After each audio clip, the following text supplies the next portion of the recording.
یعنی دو بندوں کو گرایا ہے انہوں نے، دو بندے، یعنی دو، ایک تو سیدہ عائشہ رضی اللہ تعالی عنہ، دوسرے عبداللہ بن یزید الختمی۔ اصل میں یہ روایت یہ درست تھی، بالکل یہ درست تھی۔ حماد بن سلمہ کو غلطی لگی اور غلطی کرتے ہوئے انہوں نے اس کے اندر اس کو موصول بیان کر دیا، یعنی متصل بیان کر دیا، جبکہ یہ کیا تھی؟ مرسل تھی۔ مرسل اس کو کہتے ہیں، بعد میں مرسل کی تعریف ہم پڑھیں گے آگے جا کے۔ مرسل کہتے ہیں کہ جس میں رسول اللہ صلی اللہ علیہ وسلم سے نیچے کوئی بندہ بیان کرتے، اور جبکہ اس نے رسول اللہ صلی اللہ علیہ وسلم کا زمانہ بھی نہ پایا ہو، تابی بیان کر دے، یا ابو قلابہ تابی ہیں، تابی کے قال رسول اللہ صلی اللہ علیہ وسلم یا کان رسول اللہ، یعنی رسول اللہ صلی اللہ علیہ وسلم کے تعلق تابی خبر دے دے کوئی، اس کو کہتے ہیں مرسل۔ ٹھیک ہے، آگے جا کے بتائیں گے بھی۔ اب اس روایت کو مرسل بیان کرنا یہ درست ہے، بالکل صحیح، یہ ہے گڈ، لیکن اس کو موصول بیان کرنا یہ خطا ہے، یہ خطا ہے، اور یہ اسی کو کہتے ہیں شاذ۔ ٹھیک ہے، اب اس نے یعنی اب کہیں گے کہ حماد بن سلمہ کی جو روایت ہے اس کو ہم شاذ قرار دے دیں گے، یہ شاذ ہے، یعنی اس نے اپنے دوسرے جو کلاس فیلوز تھے ان کی مخالفت کی ہے اس حدیث کو بیان کرنے میں، یہ شذوذ سند کے اندر ہے، یعنی سند کو بیان کرنے کے اندر ان کو شذوذ لاحق ہوا ہے حماد بن سلمہ کو۔ ٹھیک ہے، اور وہ شاذ، ان کی روایت شاذ قرار پائے گی، کیونکہ انہوں نے ابو قلابہ تک سند لے جانے کی بجائے انہوں نے آگے دو اور بندوں کا ذکر کر دیا، اور جہاں وہ انہوں نے دو بندوں کا ذکر کیا ان کو وہ وہم لگا ہے، ان کو غلطی لگی ہے، اور اس وہم اور غلطی کی وجہ سے ان کی روایت کو ہم کہہ دیں گے کہ یہ شاذ ہے۔ ٹھیک ہے، اور باقی جو ایوب سختیانی کے دوسرے جو شاگرد ہیں، جن میں تین معتبر نام آتے ہیں، حماد بن زید، اسماعیل بن علیہ اور عبد الوہاب الثقفی، یہ معتبر ترین ہے، سکہ ہے، تینوں سکہ ہے، اور حماد کے مقابلے میں بھی یہ سکہ ہے، زیادہ معتبر ہے۔ ٹھیک ہے، تو یہ کہتے ہیں کہ اس روایت کو ابو قلابہ کی مرسل بنائی جائے گی، ابو قلابہ کی مرسل قرار دیا جائے گا، نہ کہ سیدہ عائشہ کی موصول روایت۔ ٹھیک ہے، تو اس لیے ان کی یہ روایت درست قرار پائے گی، یعنی اس کو اس طرح بیان کرنا، ویسے تو یہ ضعیف ہی ہے، مرسل ضعیف ہی ہوتی ہے، لیکن اس کو اس طریق سے بیان کرنا، یہ ابو قلابہ کا ابو قلابہ تک سند کو لے جانا اور اس سے آگے ذکر نہ کرنا، یہ درست ہے، یعنی اس کو اس طرح بیان کرنا صحیح ہے۔ اور آگے جو حماد بن سلمہ والی روایت ہے، یعنی سند میں اضافہ کر دیا کہ یہ ہو سکتا ہے، یہ اس طرح ہی ہے۔ ابھی یہ دیکھیں، جو ہوتا ہے نا المزید وغیرہ یا المدرج وغیرہ، اس میں اضافہ ہوتا ہے، یہاں کبھی اضافہ ہوتا ہے، کبھی کمی بھی ہو سکتی ہے۔ اب یہ اس کے الٹ بھی ہو سکتا تھا، یعنی زیادہ بندے، اب ایوب کے زیادہ شاگرد وہ بیان کرتے اس کو موصول، یعنی سیدہ عائشہ رضی اللہ تعالیٰ سے بیان کرتے، جبکہ حماد بن سلمہ یہ غلطی کھاتے ہوئے اس کو ابو قلابہ کی مرسل بنا دیتا، ایسا بھی ہو سکتا تھا۔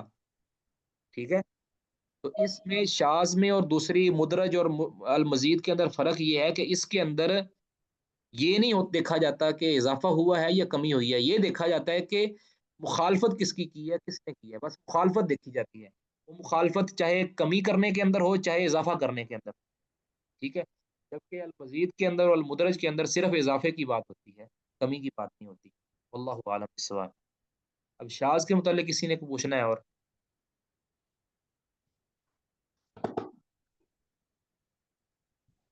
السلام علیکم شیخ۔ وعلیکم السلام ورحمۃ اللہ۔ شیخ بیچ بیچ میں نیٹ ورک کٹتا ہے، تھوڑا اس کا دیکھیے شیخ۔ نیٹ ورک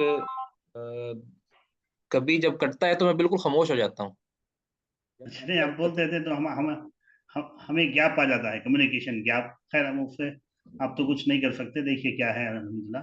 اور دوسری بات یہ حدیث میں عائشہ اماں کا نام ہے نا شیخ، جی جی، وہ زیادہ عائشہ، معتبر والی نہیں، جی تو وہ معتبر والی ہوگی نا؟ سمجھ نہیں آئی مجھے۔ ان عائشہ تو کا ہے تو وہ معتبر والی ہوگی نا؟ نہیں نہیں، وہ معتبر نہیں ہے نا، اس میں اچھا اچھا، یہاں سند کے اندر عائشہ کا ذکر کرنا درست نہیں تھا، عائشہ اور عبداللہ بن یزید ختمی کا ذکر کرنا درست نہیں تھا، اور یہ جی صرف جی اور صرف حماد بن سلمہ نے بیان کیا ہے اس طرح، اور ان کو غلطی لگی ہے، جبکہ یہ سند ہے ہی مرسل تھی۔